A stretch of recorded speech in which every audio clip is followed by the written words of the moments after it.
നാമനിർദ്ദേശ പത്രികാ സമർപ്പണമൊക്കെ പൂർത്തിയായപ്പോൾ ഒരുപാട് പേരുടെ സ്വത്ത് വിവരങ്ങൾ നമ്മൾ കണ്ടതാണ്. പലരും കോടീശ്വരന്മാരാണ്, ചിലർ ലക്ഷപ്രഭുക്കളാണ്. എന്നാൽ കോട്ടയത്ത് ഒരു നാമനിർദ്ദേശ പത്രിക വന്നു. അതിൽ കയ്യിലാകെ 40 രൂപ, അക്കൗണ്ടിൽ 44 രൂപ എന്നുള്ളത്. ആ സ്ഥാനാർത്ഥി ആരാണെന്ന് കാണാം. അഷ്ണത്തമ്പിയാണ്, SUCയുടെ സ്ഥാനാർത്ഥിയാണ്. ശരിക്കും അത്രയുള്ള പൈസ? ശരിക്കും അത്രേ പൈസയുള്ളൂ. അതായത് അന്ന് വീട്ടിൽ പോയപ്പോൾ അമ്മ ഒരു 100 തന്നിരുന്നു. അതിൻ്റെ കുറച്ച് ബാലൻസ് കയ്യിലുണ്ടായിരുന്നു. പിന്നെ അക്കൗണ്ടിൽ അത്ര പൈസയുള്ളൂ. വരുമാനമായിട്ട് വേറൊന്നും ഇല്ലല്ലോ. സ്വന്തമായിട്ട് വാഹനമോ അല്ലെങ്കിൽ വസ്തുക്കളോ ഒന്നും അങ്ങനെ കയ്യിലില്ല. അപ്പോൾ അതാണ് എൻ്റെ ഒരു ആസ്തി. പിന്നെ അപ്പോൾ ഭക്ഷണം കഴിക്കണ്ടേ, അതിനെങ്ങനെയാണ്? ഇപ്പോൾ ജനങ്ങൾക്ക് വേണ്ടി സന്നദ്ധമായി പ്രവർത്തനം നടത്തുന്ന ഒരു പ്രസ്ഥാനത്തിൻ്റെ ഭാഗമാണ് ഞാൻ.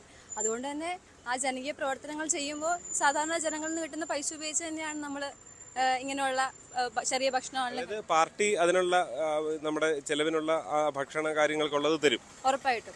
അതെ. അത് പക്ഷേ കയ്യിലുള്ള പൈസയല്ല. അങ്ങനെ വേറെ ജോലിയോ അങ്ങനെ ചെയ്യുന്നില്ല. ഫുൾ ടൈം പാർട്ടിയുടെ പ്രവർത്തകയാണ് ഞാൻ. അതാത് സമയത്ത് ആവശ്യമുള്ള സമയത്ത് തരുവാണോ ചെയ്യുക? എങ്ങനെയാണ് അതിന്റെ മാസത്തിലാണോ, എങ്ങനെയാണ് അതിന്റെ, അങ്ങനെ ഉണ്ടോ? അങ്ങനെയല്ല. ഇപ്പൊ നമ്മളിപ്പോ ഒരു വർക്കിന് പോവുകയാണെങ്കിൽ ആ വർക്കുമായിട്ട് ബന്ധപ്പെട്ട് എത്ര ചെലവാകുന്ന വെച്ചാൽ അങ്ങനെ നമ്മൾ ചെലവഴിക്കും. അങ്ങനെ വലിയ തുകയൊന്നുമുള്ളതല്ല, ആവശ്യം പോലെ ചെറുതായിട്ട് നമ്മൾ ചെലവഴിക്കാൻ ഉള്ള ഒരു അവസ്ഥ നമുക്കുണ്ട്. ജോലി സ്വന്തമായിട്ട് അങ്ങനെ ഇല്ല? സ്വന്തമായിട്ട് ജോലിയില്ല. ഞാൻ ജേർണലിസം കഴിഞ്ഞിരുന്നു. ഇപ്പോൾ പാർട്ടിയുടെ മീഡിയ കോർഡിനേറ്റർ ആയിട്ടാണ് പ്രവർത്തിച്ചുകൊണ്ടിരിക്കുന്നത്. ഒരു സോഷ്യൽ മീഡിയ വിങ് ഒക്കെ ഉണ്ട്. അപ്പം അങ്ങനെ ഫുൾ ടൈം പ്രവർത്തകയാണ് അതിൻ്റെ. പിന്നെ ആളുകൾ ഈ കൗതുകം കണ്ട് ചോദിച്ചോ, കയ്യിലൊന്നുമില്ല? ഇത് ആളുകൾ സാധാരണ വിശ്വസിക്കില്ലല്ലോ ഇങ്ങനെ ഒരു ആസ്തിയുള്ള സ്ഥാനാർത്ഥി. ആളുകൾ ചോദിക്കുന്നുണ്ട് ഇത്രേ പൈസ ഉള്ളൂ എന്ന്. അപ്പൊ സത്യം അത് തന്നെയാണ്. കാരണം നമ്മുടെ കയ്യിൽ വേറെ വരുമാന മാർഗം ഇല്ലല്ലോ. തെളിവായിട്ട് ഗൂഗിൾ പേ അങ്ങനെയൊക്കെ എടുത്ത് കാണിക്കേണ്ടി വന്നിട്ടുണ്ടോ? കാണിക്കേണ്ടതായി വന്നില്ല. നമ്മൾ പറയുമ്പോൾ വിശ്വസിച്ചു പോകുന്ന ആൾക്കാർ തന്നെയാണ്. കാരണം നമ്മൾ ഇങ്ങനെ പ്രവർത്തിക്കുന്നവരാണെന്ന് പറഞ്ഞു കൊടുക്കുമ്പോൾ മനസ്സിലാക്കുന്ന ആൾക്കാർ തന്നെയാണ്.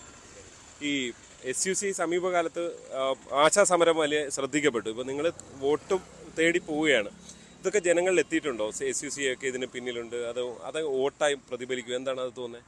SUC ഈ കാലയളവിൽ നിരവധിയായ സമരങ്ങളിൽ മുഖ്യ പങ്ക് വഹിച്ചിട്ടുണ്ട്. ഇപ്പോൾ ആശാ സമരമാണെങ്കിലും കേരളയിൽ വിരുദ്ധ സമരമാണെങ്കിലും.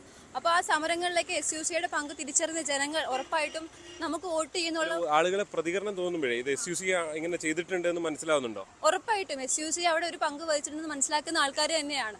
ഒരു വോട്ടായിട്ട് തന്നെ വീഴുമെന്നുള്ള ഒരു പ്രതീക്ഷ ഉണ്ട്. വോട്ട് കൂടും എന്തായാലും ഈ മണ്ഡലത്തിൽ. വോട്ട് കൂടും എന്തായാലും. അതാണ് ആഷ്നയുടെ കഥ. സാധാരണഗതിയിൽ അങ്ങനെ കാണുന്നതല്ല ഇങ്ങനെ ആസ്തിയുള്ള ഒരു സ്ഥാനാർത്ഥി.